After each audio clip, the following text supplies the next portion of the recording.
Mwana boti kolanda bomoni mama na ye, mama Gisèle Nenge, alobeli bino, apesi bino moi éclaircissement na oeta liwe ya mobali na ye. Bolandi pe junior leki ya Robino. Oh boye nous me comprendre cause ya mort ya colonel Akelembi. Bandeko balandi ya www.info16 babisita kitoko. Ça langa moi bien parce que site nyonso mikie ezia okanga. Nera lobara toujours ba site ya lufu nyonso ezia okanga. Oh nga nani site nyonso ezia okanga. Merci nanga pona biso. Merci nanga pona toujours émission na bino Congo ya lelo ezara bongo présenté par moi même cadet de Liège autrement appelé Papa Congo ya lelo. Toujours tambola toujours toujours un artiste. Nera lobaki durant l'émission toujours artiste, toujours Fanya Robino, pourquoi pas aussi sa famille. Bomon déjà junior, petit frère ya Robino. Bomon déjà maman ya Robino. Toujours tambola toujours. Ah ouais, ils ont des combats cage. So yebanite ko yanote. Info 16 www.info16. Info 16. Ndenge na lobaki to tambola, to tuna pe bat babisa biso. To tuna même public ya Robino. Même ba fan na ye, même famille, pourquoi pas aussi artiste, ndenge zara toujours tambola. Bonjour monsieur. Bonjour. Bonjour. On vous appelle comment? Monsieur Clément Congolo. Monsieur Clément Congolo, vous êtes venu rendre hommage à Papa Akelembi. Dites-nous, quelle relation y a-t-il entre vous et le papa? Bon, premièrement, d'abord, c'est un papa d'un artiste dont je suis le secrétaire général, Robin Mondibo.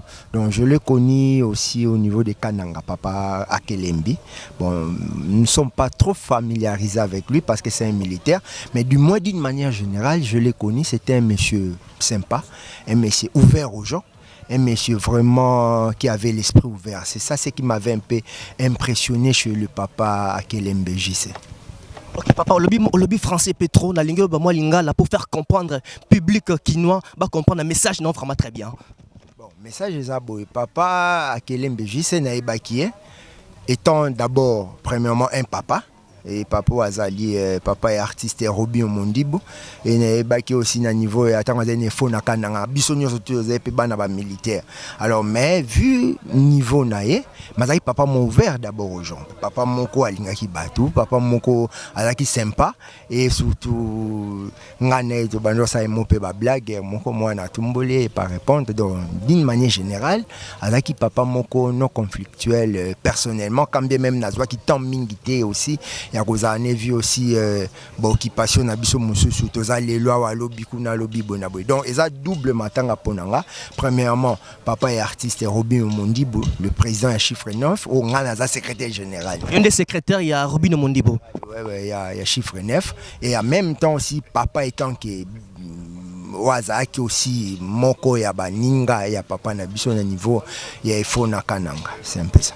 Okay. Et tant que secrétaire, oye awamoni artiste musicien vraiment bazati, ba collègue ne bazati. Zolo belo vraiment ni.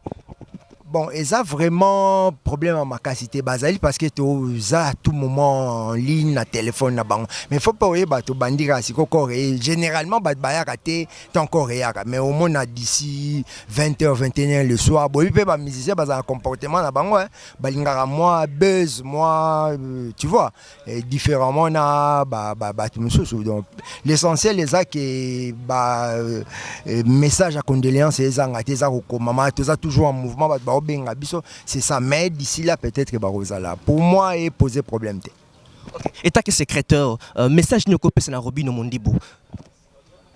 Bon, il faut redoubler effort, à redoubler force encore. Nebi qui a garçon mon ya caractère, garçon mon kaza élevé mentalement. Donc il faut aller encore beaucoup plus fort qu'à jamais parce que Kokou fait là-bas être n'est pas non biologique, c'est pas la messe des choses. Hein? Donc ils ont vraiment un moment où il y a choc pour nous, il y a émotion aussi. Quand bien même en dépit il y a des rumeurs, on a des makamsu surtout les angatés, tout ça mon kilio les gens surtout ça au mon public. taxer de tout le monde. Donc il faut aller bayango.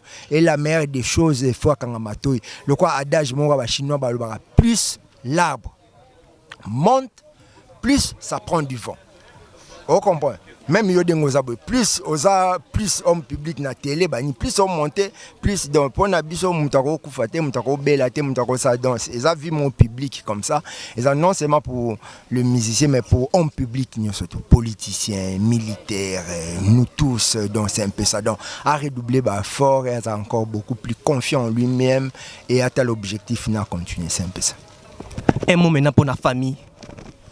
Bon, si ce n'est que, bon, comment dirais-je, c'est Dieu a consolé imité Manabango, va comprendre que tous en a 3 étapes de la vie, Kobota, Makoko, la Pekokufa. Donc, ils ont le droit de devoir mon permanent pour Nabiso. Donc, va redoubler fort, on a la encore inni à jamais surtout Dieu a assisté sans Dieu mon boulot quoi. Bonjour. Ouais, bonjour. Ouais, bonne santé. Ouais, santé bien mais yo bien santé bien mais toi na matanga ta place yo zonga ya wa toi na matanga yo mozo mona. Ouais, tu bien que zali ko dire nenge leader na bino abongisi papa na ye. Yebisa biso okoyebisa nini elonyo ko yebisa na Robino Mondibo o a perdre papa na ye. Bon ngai Mathieu Mabuzelo na oyebisa pa président na ngai Robino Mondibo le grand manitou na yebisera président azana courage yo wana bungisa za papa na ye aza papa moko boye azalaki na bien na yebisa za na courage quoi azana courage yo biko bungisa papa eza black te eza masekite mais azara na courage yo bika eza nzela biso nyonso. Ok, et tant que porte-parole, n'obsèque papa ya Robino jusqu'à présent, l'artiste vraiment nano bayete. C'est dit à quoi, pourquoi absence d'artiste belé dans le comité.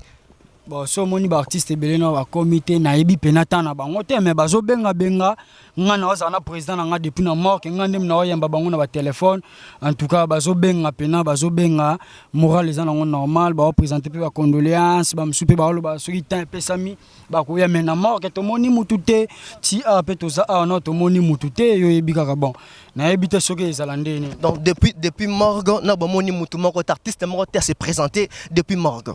Depuis morgue no artiste moi se présenter à donc pas si mais c'est mon a été les artistes comédiens les artistes musiciens non m'ta comité.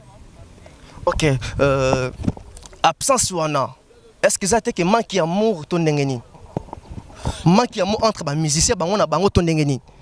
Bon na habité à biso Robino Mondibo na bolingo na baninga ne ba musicien Robino Mondibo asolaka bien na ban collègue ne ba artiste bango tout asolaka na bango bien en tout cas pena yo yebi ana problème na musicien moko ti. Un problème là monsieur mon côté donc azarane bien na mutu nyonso. Ok, merci vraiment, merci. On a beaucoup de porte-parole ya Robino Mondibo azaki clair à lobina morgue mutu moko takomaki. Ça va vraiment pas si Robino az artiste. Mais artiste ba collègue ne ba artiste na morgue bazalaki vraiment té. Est-ce que va ande bolingo? Question mark. Toujours tambola toujours, merci. Ah ouais, ils ont des combats cage. So yebanite ko yanote. Info 16 www.info16. C'était là les obsèques ya papa Akelembi Nzambe. Donc bon ndenge secrétaire na yenga lobby. Bon ndenge porte-parole ya Robino Mondibo nenga lobby.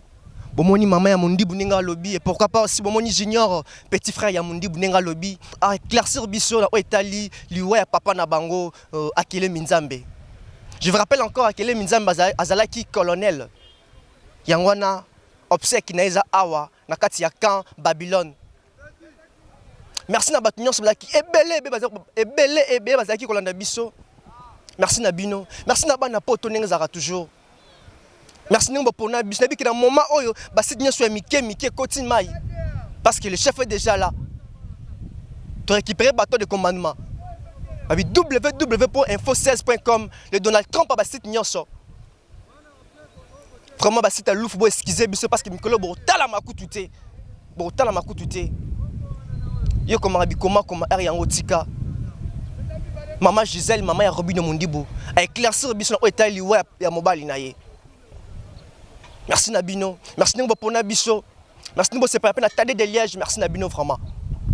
Quant à moi, Tadé de Liège, n'engazara toujours, n'a pas simboté, là-bas un sur poto, n'a pas simboté, n'a Nelly Mwinga, n'a pas simboté, n'a Tadé Tassan qui nous suit depuis quelque part, et pourquoi pas aussi, n'a mon pote, Bivance, qui nous suit depuis Ngwanzou, n'a pas simboté à trop n'engazara toujours. Dans le balanga mingité, bah image on m'aurait témoigné déjà au monde vide depuis morgue. Si awa na camp Babylone si ka corps est exposé au monde vide. Artiste bazaté. Mais topé ça ba on peut moi tort parce que mo royé bazape na ba occupation na bango. Comme si peut être na butu. Peut-être comme si peut être lobby. Mais ça vraiment pas si kaka. Parce que dans le moment où c'est vraiment consolation. C'est un moment où tout le monde doit reconsoler peut-être artiste Mondibou. Mais bazaté. On a biso info 16. Ni ba lobara toujours. To c'est pena bazo c'est pela. To lena bato baza rolela. On a biso to ye a pour kolela na artiste Robino Mondibou. Wa c'est pesa Rabino na Chana no boye. Wa c'est pesa Rabino na Sokola matin na coin. Entre parenthèses. Théo Kabouana et Mawa. Mais c'est Théo Kabane vraiment mawa. Théo Kabane mawa vraiment. Nous bomoni, n'enge vie des ali, bomoni en bino moko. Ti côté bomoni bino moko ne vie des ali, bozomo na bino moko, bozomo na. Merci na bino nyos ne bolanda gibiso. Quant à moi je vous dis au revoir.